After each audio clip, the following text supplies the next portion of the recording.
Olá pessoal, na nossa próxima aula, na aula de hoje, nós vamos falar sobre uma forma alternativa para determinação do ganho de malha, certo? Então vejamos, nós já vimos a importância do ganho de malha na realimentação. O ganho de malha, lembrando, é o A-beta. Porém, vai além disso. Como ainda a gente vai estudar, o ganho de malha ele determina se um amplificador realimentado é estável ou não. Então essa questão de estabilidade a gente vai começar a estudar na sequência, logo depois dessa aula, e a gente vai ver qual é a importância, ou seja, vai ver que o ganho de malha tem uma importância ainda maior no estudo de amplificadores realimentados. Então na sequência a gente vai descrever um método alternativo para determinação do ganho de malha. Do jeito que a gente viu nas últimas aulas, a gente viu como determinar o valor de A, como determinar o valor de beta, e assim por diante. E a partir daí, obviamente, a gente teria o ganho de malha. O que a gente vai ver hoje é uma forma alternativa de fazer isso. Tá? Pode parecer um pouco mais simples, mas também não é tão, digamos assim, tão poderosa quanto a anterior. A anterior nos permite determinar mais coisas, como a resistência de entrada, resistência de saída e assim por diante. Mas a determinação do ganho de malha ela é muito importante e o fato da gente ter um mecanismo de fazer isso de forma mais simples ajuda. Tá? Então o primeiro ponto que a gente vai ver é o seguinte, vamos olhar aqui esse circuito, tá? É aquele diagrama de bloco que nós tínhamos, mas nós matamos a fonte de sinal, ela foi retirada daqui, e nós abrimos o circuito nesse ponto. Na verdade, a gente poderia ter aberto a malha de realimentação em qualquer ponto, poderia ter sido aqui, tá? Poderia ter sido aqui, certo? Poderia ter sido em qualquer um desses pontos, mas nós optamos por abrir aqui, tá? E a gente vai injetar um sinal x de t. Logo, a gente vai ter que x de f vai ser beta vezes x de t, como está representado aqui. Quem vai ser xi? Ora, como daqui não vem nada, então xi vai ser apenas igual a menos beta x de t, porque vai entrar aqui com a realimentação negativa. Tá? Então seria menos xf, e xf é igual a beta x de t, vai ser menos beta x de t. E quem vai ser xo? Ora, xo vai ser a vezes xi, xi por sua vez é menos beta x de t, então xo vai ser menos a beta x de t. Pronto. Eu posso determinar então o a beta jogando menos x de t para cá dividindo, e eu vou ter que o a beta vai ser igual a menos xo dividido por xt. Eu posso fazer isso, portanto, dessa maneira. Tá? É importante que quando a gente faz a abertura do circuito de realimentação de um amplificador real, que a gente garanta que se mantenham as condições existentes antes da abertura da malha de realimentação. Certo? O que se obtém, incluindo no ponto onde o circuito foi aberto, uma impedância igual à que havia antes do circuito ser aberto, como a gente vai ver aqui. Tá? Então imagine que isso aqui seria a nossa malha de realimentação, que está representada de uma forma bem simplificada aqui. E você abre a malha de realimentação aqui nesse ponto, x', certo? Conecta aqui uma fonte de tensão de teste x de t e vai medir a tensão de saída VR, certo? Aí a grande questão é o seguinte, eu não posso fazer isso simplesmente com a malha aberta.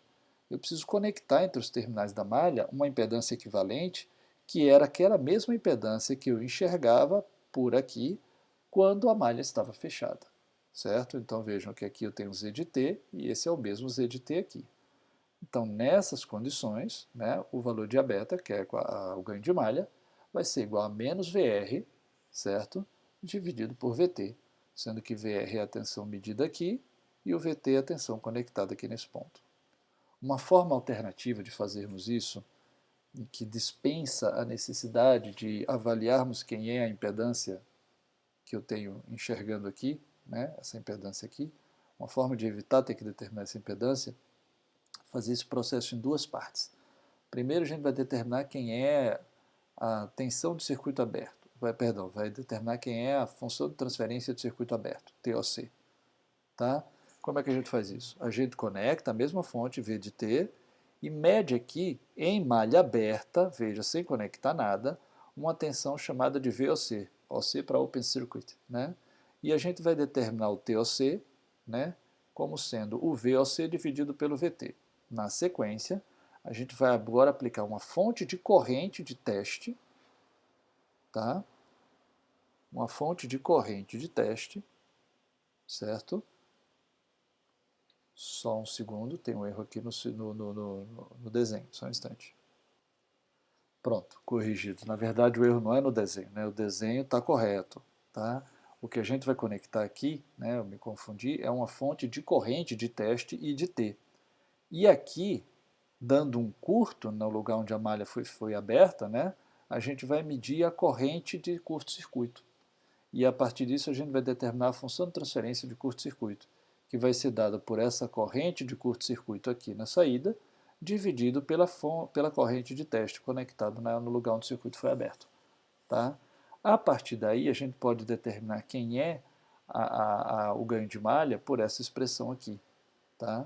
Ou seja, menos 1 que divide 1 sobre TOC mais 1 sobre TSC. Tá? Então isso é uma forma alternativa para o caso de eu não poder, ou ser difícil, ou não querer determinar a impedância que eu enxergo através desse ponto, antes de abrir a malha de realimentação. Ok? Bom. Agora vamos fazer o seguinte, tá? Vamos considerar a seguinte malha de realimentação que está aqui embaixo, ó. Esse circuito aqui. Note que ele vale tanto para a configuração inversora do amplificador operacional quanto para a configuração não inversora. Como assim? Se aqui no lugar do terra eu conectar a fonte de sinal, então vou ter uma configuração não inversora.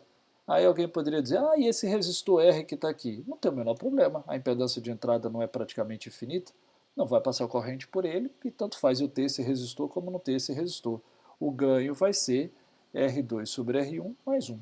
Tá? Por outro lado, se eu mantiver essa parte assim e conectar aqui, tá, o sinal de entrada, certo? Eu vou ter agora aí uma configuração inversora, porque o sinal de entrada vai estar conectado pela parte do terminal negativo. E quem vai ser o ganho? Menos R2 sobre R1. Aí o R, mesma coisa, como praticamente não passa corrente por ele, o efeito dele pode ser desprezado, certo? Então, é importante que vocês percebam que esse circuito aqui, ele pode representar tanto a configuração inversora como a não inversora. Só que não está representado aí o sinal de entrada. Isso, na verdade, tem um sentido mais amplo.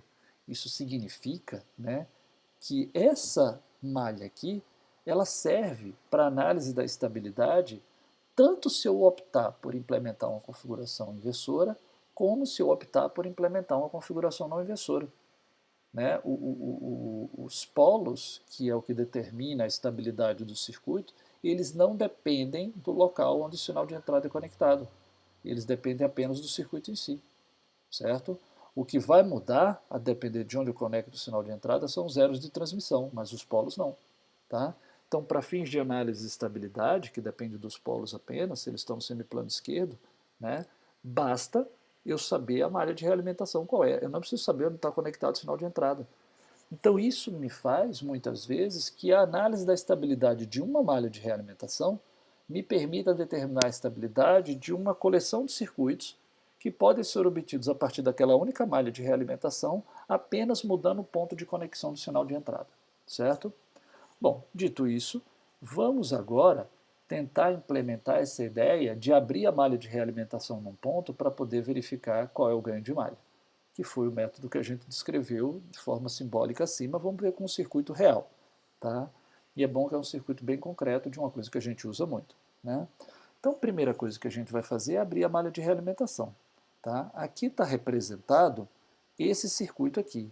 Então, veja, a gente tem aqui em cinza o que seria o modelo do amplificador operacional. Uma resistência de entrada R e D, um ganho de tensão, né, Mi, vezes a tensão V1 que está conectada aqui, ó, certo?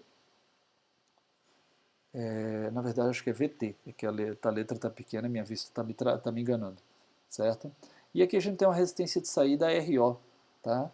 Conectado aqui na saída a gente tem a resistência RL, também conectado na saída nós temos o divisor de tensão R2 e R1, que é da malha de realimentação, e conectado aqui na entrada positiva, a gente tem esse resistor R que está aqui, certo? Então esse circuito aqui representa este, trocando o amplificador operacional por este modelo que tem uma determinada resistência de entrada, um determinado ganho de malha aberta e uma determinada resistência de saída. Beleza? Ok. Então, na sequência, a gente vai abrir essa malha de realimentação, tá? E nós vamos optar por abrir essa malha de realimentação aqui nesse ponto, entre X e X'. Poderia ser em outro ponto, poderia ser aqui, como nós fizemos no diagrama de blocos acima, poderia. Mas esse pode ser um ponto, alguns pontos podem ser mais fáceis de analisar do que outros, tá? Mas o outro também é válido. E saber isso, qual ponto seria mais fácil, vem um pouco com a prática, tá? Então vamos considerar que nesse caso vai ser aberto aqui nesse ponto. Aí eu abri, né? E conectei aqui a minha fonte de tensão de teste VT, certo? Ora, feito isso, o que é que eu preciso garantir? Eu preciso garantir que após abrir o circuito aqui, eu continue enxergando a mesma impedância que eu via antes. Qual era a impedância que eu via quando eu olhava para aqui? Eu via RID. Então nós vamos conectar RID aqui entre esses dois terminais, X e X', para garantir que a mesma impedância que era vista antes continue sendo vista agora. Certo? Bom, feito isso, agora a gente pode passar para a análise desse circuito que está aqui. Então, se a gente olhar, a equação é meio grande, mas não se preocupem, é bastante simples. O que a gente vai ter aqui basicamente é o seguinte, tá? Quem é a tensão nesse primeiro ponto aqui, certo? Para determinar a tensão nesse primeiro ponto, eu vou pegar a tensão que eu tenho nesse ponto, certo? Que é VT, tá? E aí, ela vai produzir a tensão aqui nesse ponto, que é μ vezes VT. Então está aqui, ó, μ vezes VT, certo? Daí a gente vai ver o seguinte, temos esse μ menos VT, tá? Então temos esse μ menos VT aqui, certo?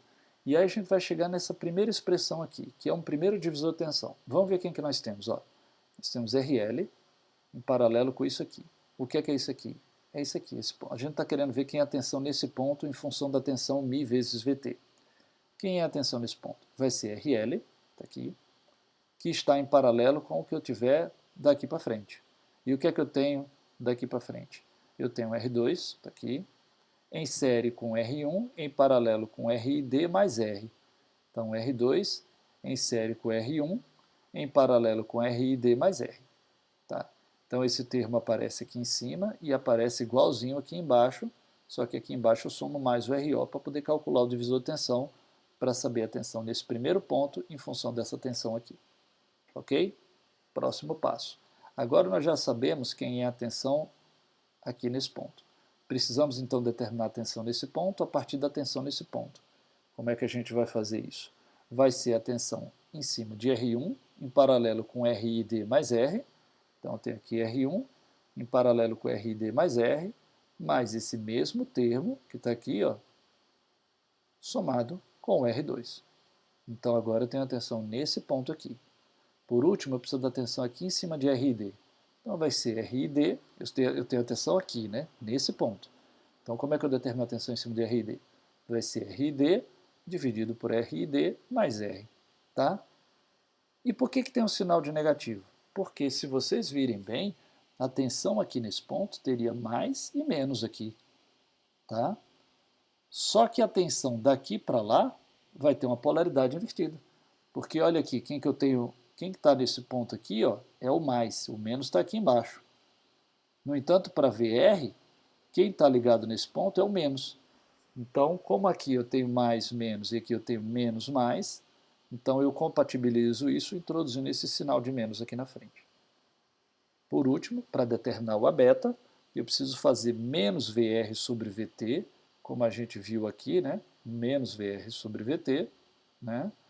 Então eu preciso jogar esse menos VT para cá dividindo, para debaixo de VR, isso vai dar o A beta, e vai sobrar isso aqui como expressão que determina o valor do ganho de malha.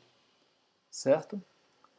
Bom, pessoal, era isso que a gente precisava ver, né, a respeito dessa parte de determinação do ganho de malha, tá? E a partir da próxima aula, nós vamos começar a estudar mais propriamente a parte de estabilidade, né? Ou seja, vamos ver como que a gente pode determinar a estabilidade de um amplificador realimentado. E, obviamente, que esse conhecimento a respeito do ganho de malha vai ser importante para a gente, como determinar, tá bom? Obrigado por terem assistido a aula e a gente segue na próxima. Até mais.